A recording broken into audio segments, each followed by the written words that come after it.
famous Mount Florida moment. It is Scotland versus Greece. Kick-off is at 7:45. A very good evening. It is great to have you with us on the BBC. Another huge night for Scotland as the mission continues to reach the 2026 World Cup. Greece, the visitors this evening here at Hampden Park. This match absolutely pivotal. Just the 235 caps between Rachel Corsie, Scott Brown and Neil McCann. Welcome to you all. And Rachel, got to start with you.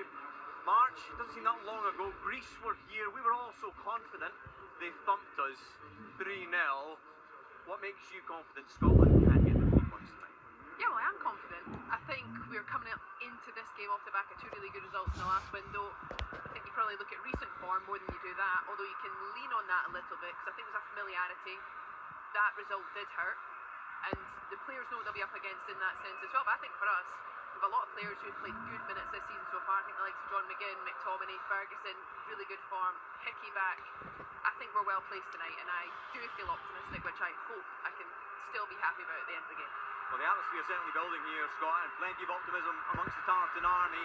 In terms of the team selection by Steve Clarke this evening, quite intriguing. It maybe looks like a 4-4-1-1.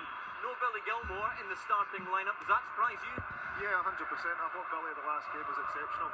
His willingness to get on the ball, but he's one of those guys that never shy away from wanting the ball. Whether he makes a mistake or not, he's always there. He always wants it. But I think Billy's forward thinking, his passing, his range of passing as well, but also his vision is exceptional. And looking at that, but look, Ryan Christie's probably going to play in that position as well. He's got fantastic legs. He's doing really well in the English Premier League. And he's went from being a number 10 to being a number 6 playing there, so look, it's a fantastic opportunity for him to go and show where he plays for his club, now go there and play for his country. Neil, the Greeks, they beat us 3-0, as I mentioned to Rachel, back in March. Their last match, of course, they were thumped 3-0 themselves in Athens by Denmark. And Konstantinos Karetsis, who was such a star player against Scotland here at Hampden back in March, he's been ill this week, the youngster. He's on the bench this evening. How much of a boost is that, do you feel, for Scotland? I'm delighted. Yeah.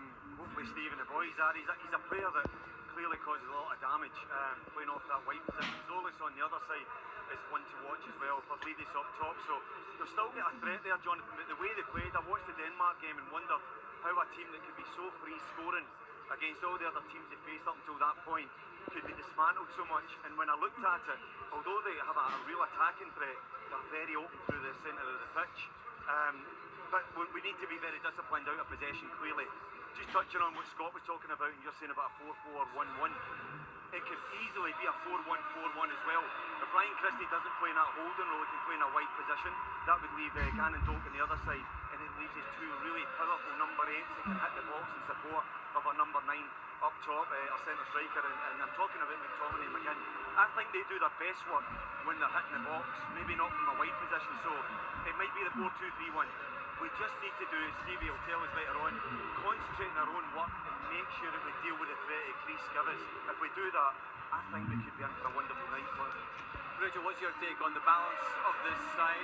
And Ben Gannon Doak, he often comes off the bench for Bournemouth.